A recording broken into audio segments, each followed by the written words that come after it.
안녕하세요. 감정평가 관계법규의 김재열입니다. 자, 지난 시간에 개발행위 허가 예외가 되는 부분에 대해서 좀 살펴보고 마지막 걸 못했는데 잠시만 좀 살펴보고 뒤에 부분 설명드리도록 하겠습니다. 자, 개발행위 허가를 받지 않고 할 수 있는 게 세 가지가 있다고 그랬죠. 첫 번째가 이거였죠. 허가받은 사항의 경미한 변경. 허가는 받았는데 그 뒤에 허가받고 개발하다 보니까 약간 경미한 변경이 있었어요. 이런 경우에는 개발행위 허가를 따로 받지 않고, 원래는 변경을 했다 그러면 처음부터 다시 개발행위 허가를 받아야겠죠. 근데 다시 허가를 받지 않고 할 수 있다, 이 얘기였고요.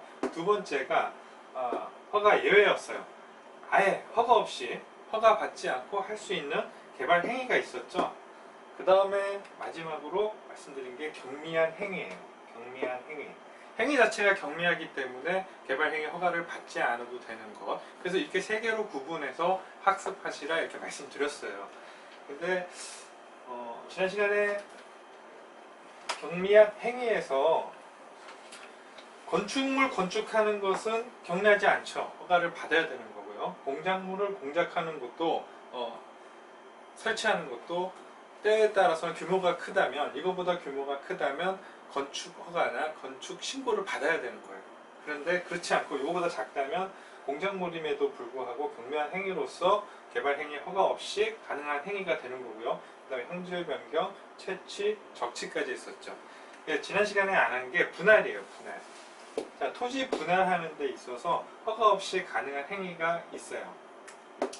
자, 이게 나오는데 대부분 좀 공공성이 있는 거예요. 아니면 개별법에서 허가를 해준 경우가 그래요. 자, 이것도 첫 번째는 사도개설 허가받은 토지의 분할이에요. 이게 무슨 얘기냐면, 사도개설 허가 받았다라는 것은 사도법이라고 있어요. 개인이 도로를 만들 때 이 사도법에 의해서 도로를 개설하게 됩니다. 그럼 사도법에 의해서 허가받고 했기 때문에 굳이 또 여기서 개발행위 허가 받을 필요 있느냐, 그래서 안 받는 거예요. 골프장 같은 게 대표적이에요. 골프장, 클럽하우스 같은 데 들어갈 때 보면 메인 도로가 있고 이렇게 도로가 이렇게 나 있죠. 이게 도로 소유는 대부분 골프장 거예요. 그러면 이 도로로 만들기 위해서 여기 각 패치가 있을 텐데 분할했겠죠. 이 분할은 개발행위 허가 없이 가능하다. 근데 사실은 이 사도법에서 허가를 받았기 때문에 허가받지 않아도 된다는 얘기죠. 두 번째가 공공용지로 하기 위한 분할이에요. 자, 공공용지로 하기 위한다는 건 뭐죠? 공공성이 있는 거죠. 공공성이 있는 거니까 따로 개발행위 허가 받지 않아도 된다, 그렇게 이해하시면 되고요. 그 다음에 행정재산 용도 폐지가 됐어요. 행정재산이 용도 폐지가 됨으로 해서 그 용도 폐지된 부분에 대해서 분할하는 거 얘기하는 거고요. 또 용도 폐지가 돼버리면 어떻게 되죠? 행정재산이 용도 폐지가 되면 일반재산이 돼요. 옛날 말로 따지면 잡종재산이라고 그러죠. 이 잡종재산 그러면 발음이 그렇잖아요. 의미가. 그래서 일반 재산으로 바뀌었는데, 이 일반 재산으로 바뀌면 또 매각할 수 있죠. 행정 재산은 매각을 못해요. 일반 재산은 매각할 수도 있고, 양려할 수도 있고, 그렇죠. 이런 경우에 매각이나 양려하기 위해서 분할하는 것도 마찬가지로 가능합니다. 행정 재산이니까 나라에서 하는 일이니까 굳이 개발행위 허가 받지 않겠죠. 그 다음에 도시군 계획시설이에요. 도시군 계획시설은 뭐죠?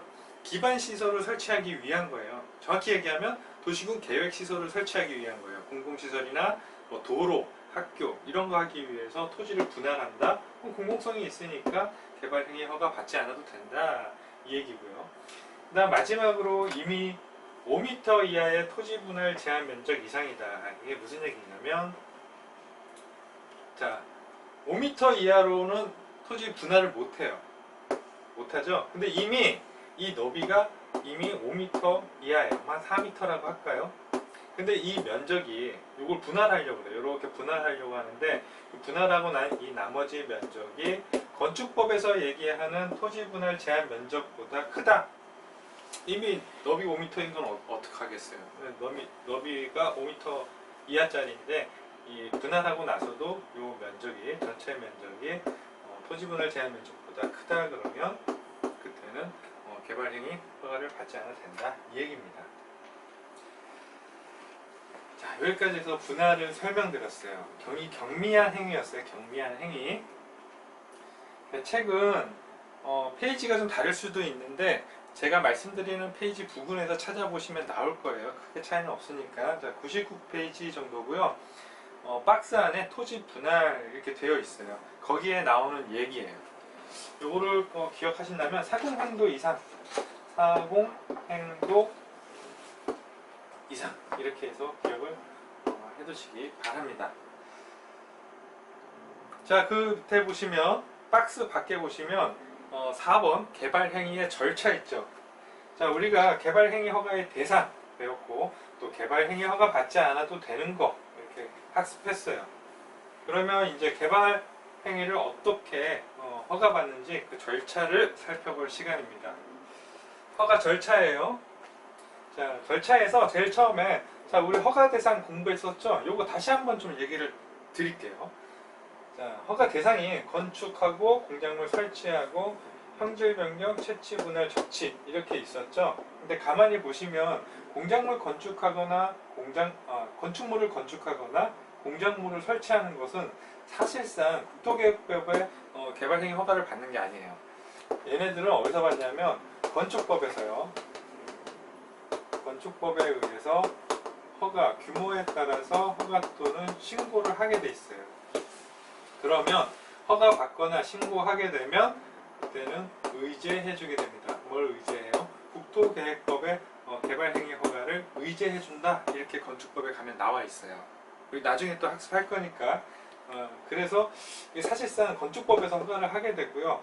그 다음에 형질 변경. 형질 변경을 왜 하죠? 건축하기 위해서 형질 변경을 하는 거예요. 그러면 건축법에서 허가 받는데 무슨 또 형질 변경을 또 허가 받냐 이렇게 생각할 수 있는데 토지를 먼저 매입을 하고요. 이 건축을 하려고 그러면은 뭐 설계도 필요하고 시간도 필요하겠죠. 그때까지 뭐 기반 공사를 먼저 들어갈 수 있겠죠. 그러면 건축 허가는 아직 안 나온 상태예요. 그러면 국토계획법의 개발행위 허가를 받아야 되는 거예요. 그래서 형질 변경가 허가 대상이 되는 거고요. 그 다음에 채취, 흙, 모래, 자갈, 바위 등을 채취하는 거, 땅에서 채취하는 거 허가 받아야죠. 그리고 분할과 적치가 있는데 가만히 보시면 요 세 개 건축, 설치, 형질 변경과 채취와 요 분할과 적치는 성격이 약간 달라요. 어떻게 다르냐? 자, 전부 다 허가 대상이 있긴 한데 분할과 적치는 만약에 문제가 있어서 다시 토지 원상복구를 해라. 그러면 원상복구하기 쉽죠. 토지를 분할했다면 다시 합하면 되는 거고 물건을 쌓아놨다면 물건 쌓는 거죠. 물건을 쌓아놨다면 치우면 되잖아요. 그런데 건축하거나 공작물 설치하거나 형질 변경 채취는 이미 토지를 다 훼손시켜 놨기 때문에 토지를 다시 복구하기가 쉽지 않아요. 그래서 이런 것들은 허가를 내줄 때 더 면밀하게 봐야겠죠. 그래서 심의를 합니다. 심의. 개발행위 허가 심의를 받아야 되고요. 그리고 공사가 다 끝났어요. 그러면 허가와 신고한 상태로 허가받은 대로 잘 공사를 했는지 준공검사를 하게 돼요. 준공검사를 하게 됩니다. 근데 얘네들은 심의와 준공을 안 해도 돼요. 필요 없겠죠. 뭐 이건 치우면 되는 거니까. 그래서 그렇게 허가 대상에 대해서 개념을 가져가시면 돼요. 자, 그래서 허가 대상 중에서 자, 예를 들어서 내가 형질 변경을 하기로 했어요. 토지를 절토하고 또 성토하고 정지하고 포장하고 매립하고 뭐 이 중에 어느 어떤 형질 변경을 하기로 했어요. 그럼 신청을 합니다. 신청을 하는데 자, 허가를 내줄 때요. 이 뒤에서 볼 거지만 이 조건부 허가라는 게 있습니다. 뭐에 대한 조건부 허가냐면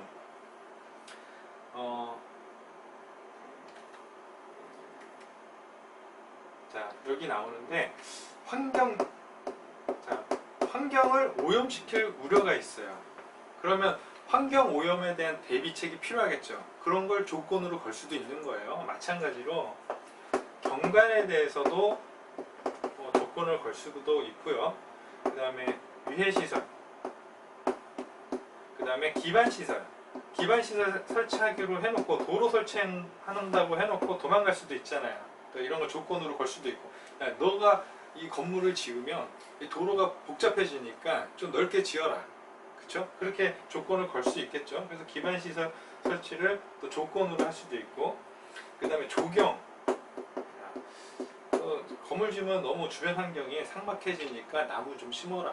그래서 조경을 조건으로 할 수도 있어요. 이런 조건을 걸 때는 반드시 그 신청자, 개발행위 허가를 받으려는 신청자의 의견을 반드시 들어야 됩니다. 대단히 중요한 얘기예요. 자, 이런 대상이 됐어요. 이런 대상이 됐으면 신청할 때 이 환경, 경관, 위해, 기반시설 조경에 대한 그런 조건을 달았으니까 거기에 대한 계획이라는 게 필요하겠죠. 이거에 대한 계획서를 같이 첨부해서 신청해야 돼요. 그래서 환경위기조 이렇게 얘기하는 겁니다. 자, 신청을 했습니다. 신청을 했어요.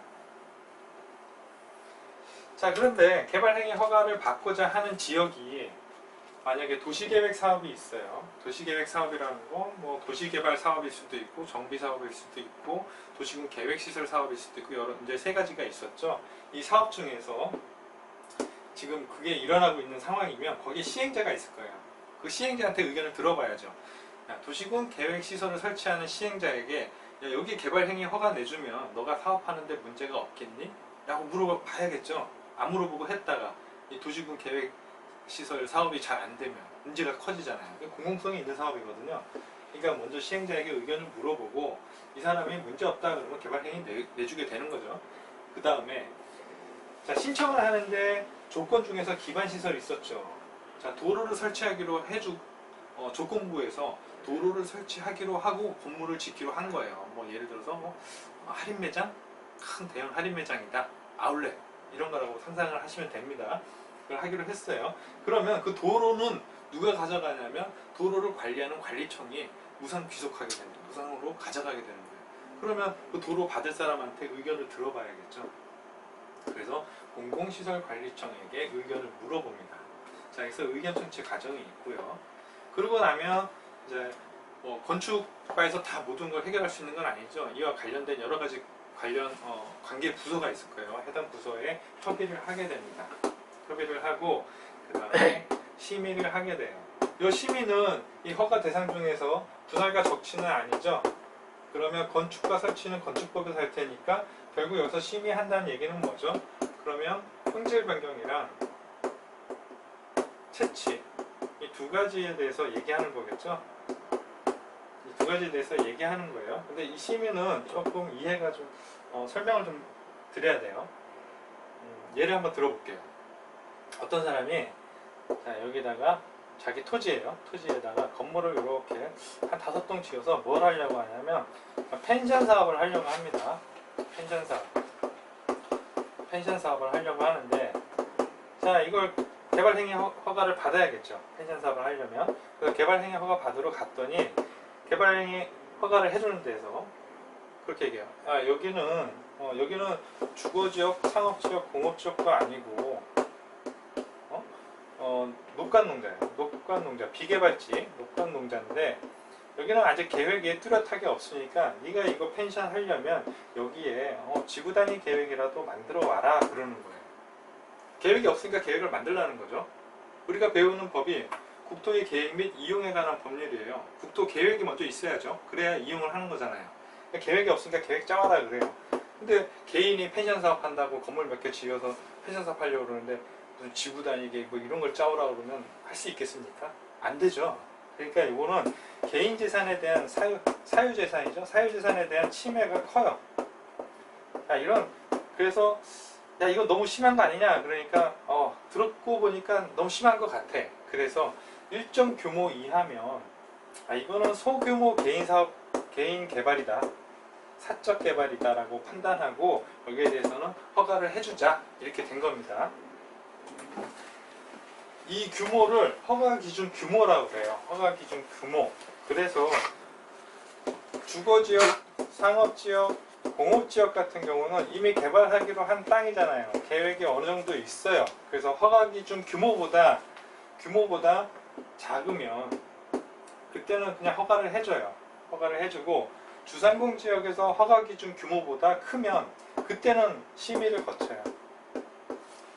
심의를 거치고 녹간농자, 녹지지역과 녹지지역, 관리지역, 농림지역, 자연환경보전지역은 아직 비개발지죠.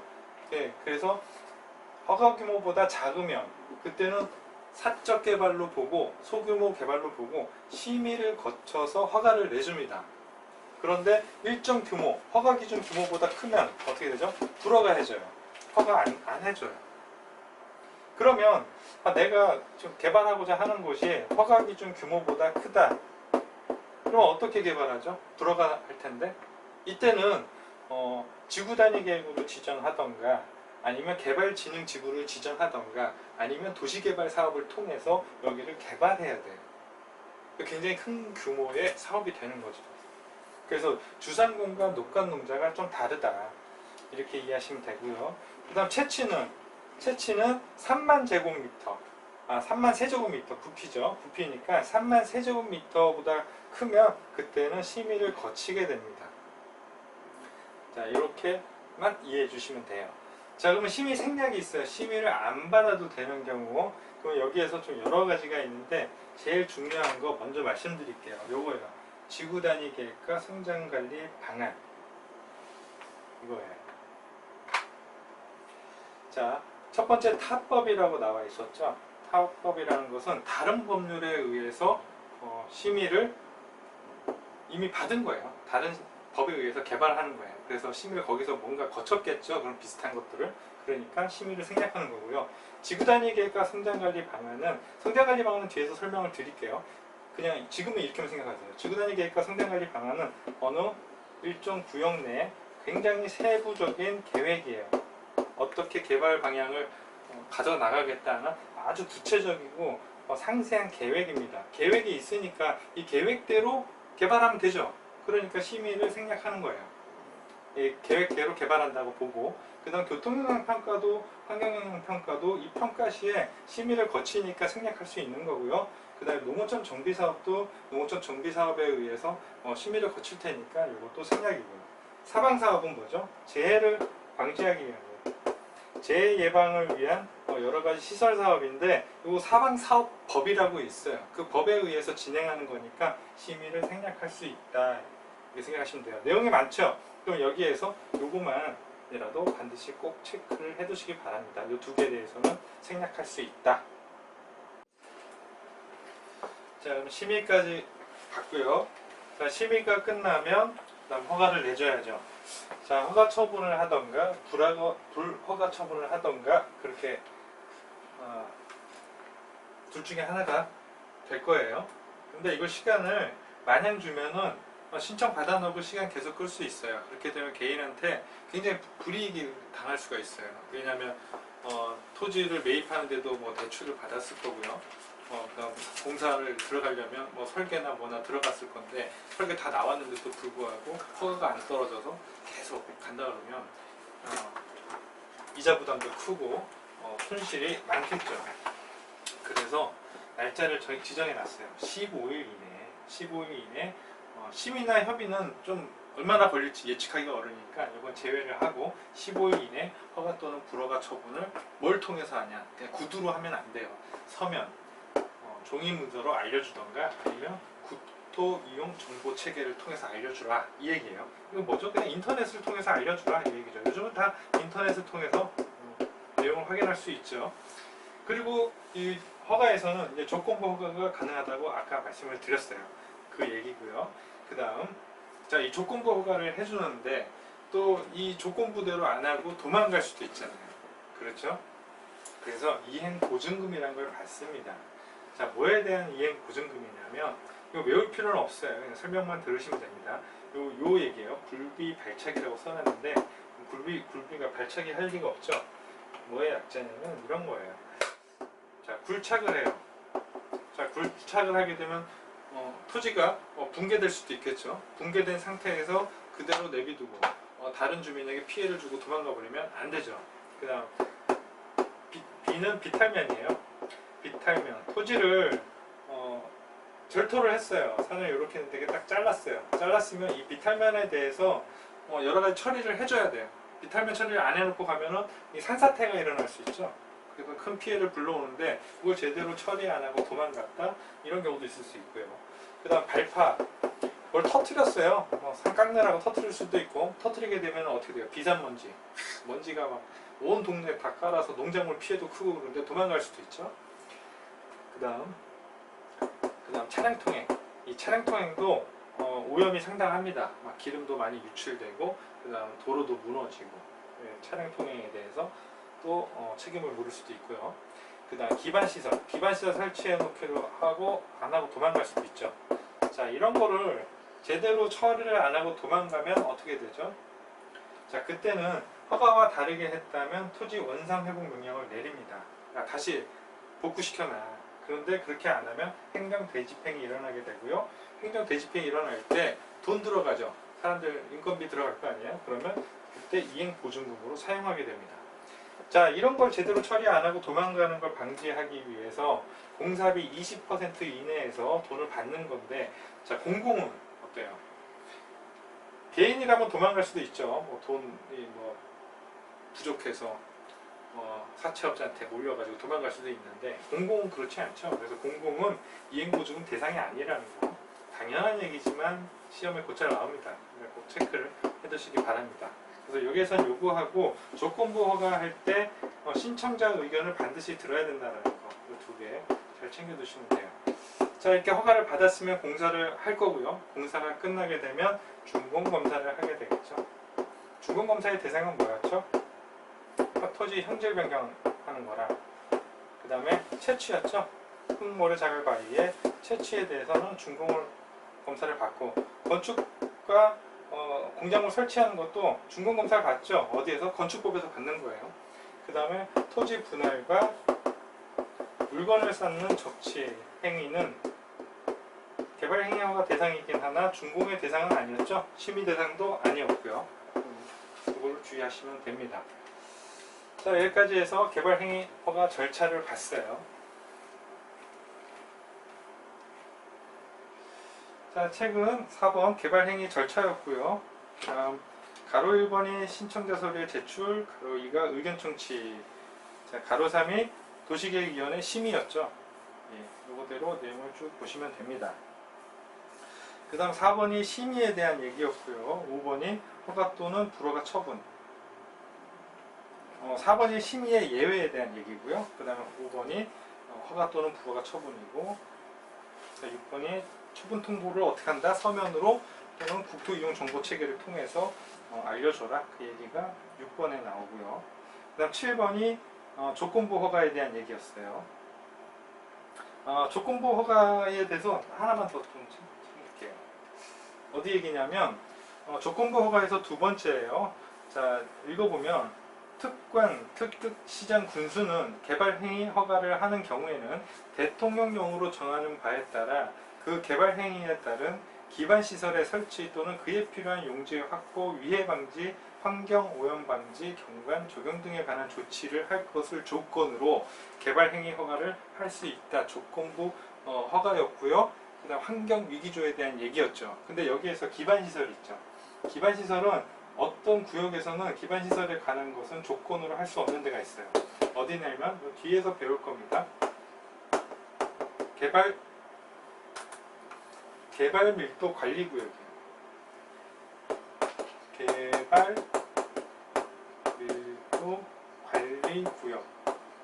개발 밀도 관리 구역에서 개발 행위 허가를 받는다 그러면 기반시설에 대한 설치나 용지 확보에 대한 계획은 필요 없어요. 왜 필요 없어요? 자, 개발 밀도 관리 구역은 뭐냐면, 자, 도로가 있고 이미 개발이 될 대로 된 곳이에요. 개발이 될 대로 됐어요. 근데 여기다가 빈 땅을 비집고 여기다가 뭘 하나 더 지으려고 하는 거예요, 지금. 그래서 개발 행위 허가를 받는데, 이걸 짓는다고 해서 여기는 이미 개발될 대로 된 땅이라 기반시설 설치할 곳이 없어요. 기반시설 설치할 곳이 없어요. 그래서 이런 지역은 더 이상 개발하지 못하게 강력하게 규제를 하는 것이에요.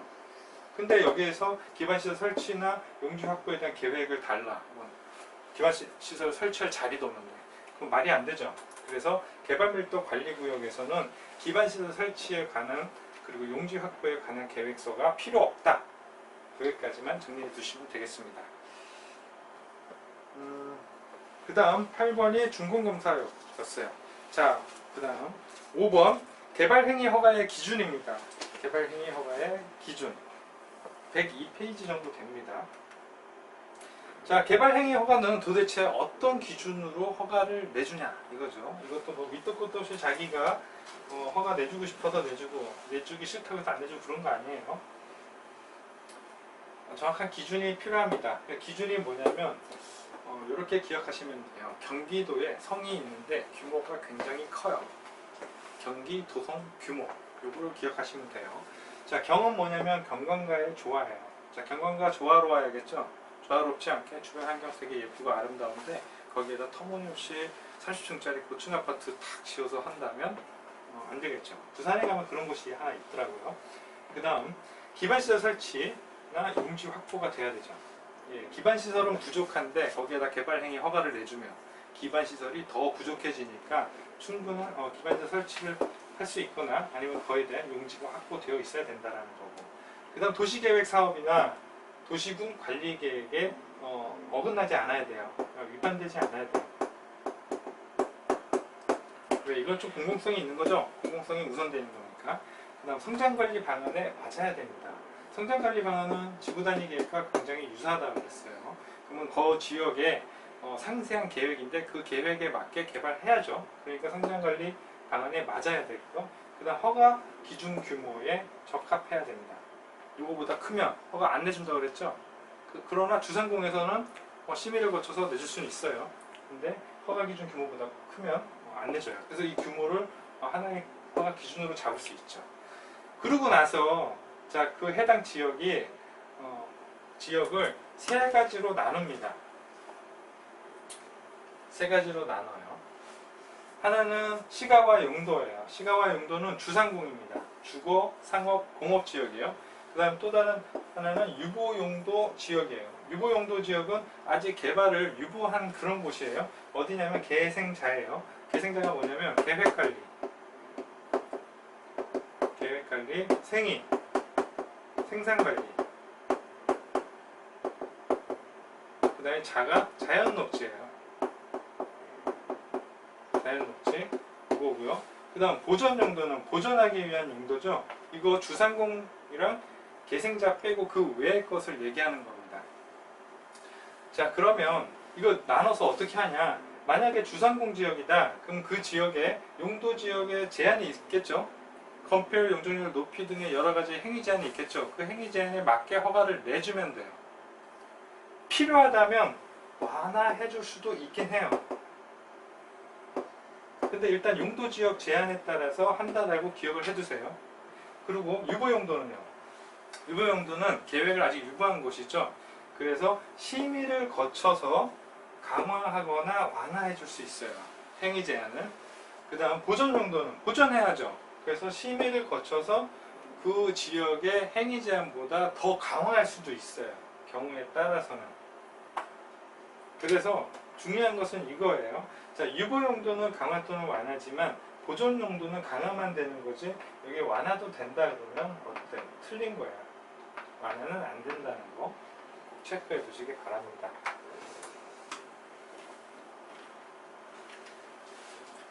자, 그 다음 우리가 계속 제가 말씀드렸던 성장관리 방안에 대한 얘기를 잠시 나눠볼게요. 자, 성장관리 방안은 뭐라고 그랬죠? 지구단위 계획과 굉장히 유사한 거라고 그랬어요. 지구단위 계획과 어느 특정 지역의 일부 지역에 관할구역의 일부 지역에 대한 상세한 계획인데, 자, 수립은 누가 하냐? 특광특특시 군이 합니다. 특광특특시 군이 하고요. 그 내용에 있어서는 지구단위 계획과 아주 유사해요. 똑같다고 보시면 돼요. 근데 지구단위 계획에서 반드시 들어가야 되는 게 있었죠. 기건이라고 했죠. 기건. 이 두 개는 반드시 들어가야 된다. 뭐였죠? 기건은 기반시설의 배치와 규모예요. 배치와 규모가 재방송이죠. 재방송. 그 다음에 건축물의 뭐죠? 건폐율, 용적률, 그 다음에 높이, 그 다음에 용도, 여거에 대한 내용은 이 두 개는 반드시 들어가야 된다고 그랬어요. 이 두 개가 반드시 들어가야 되는 거. 입지규제 최소구역 있었죠? 입지규제 최소구역. 기억 나셔야 되는데. 그 다음에 지구단위 계획 있었죠? 그 다음에 지금 말씀드리는 성장관리 방안, 이것도 이 두 개는 반드시 들어가야 됩니다. 그리고 지구단위 계획과 똑같다고 그랬는데 요거 다음에 또 뭐가 있었죠? 뭐 건축물에 대해서 저기 뭐 배치, 형태, 심지어 색채에 대해서도 다룬다고 그랬었죠. 그리고 지구단위 계획에서는 건축선도 있다 그랬어요. 건축선도 있다. 근데 성장관리 방안에는 건축선이 없어요. 이 차이가 있죠. 건축선 없다라는 거 꼭 챙겨두시기 바랍니다. 그러면 어느 지역에다 하냐? 자, 주상공이 아닌 지역이에요. 주상공이면 지구단위 계획으로 하면 되겠죠.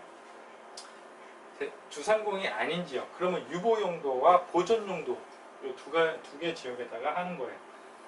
그리고 주변 지역과 연계해서 체계적으로 개발이 필요한 곳 연계, 그 다음 시가화가 예상되는 지역, 무질서한 개발이 진행 중인 곳, 그 다음 지역지구 등이 해제됐어요.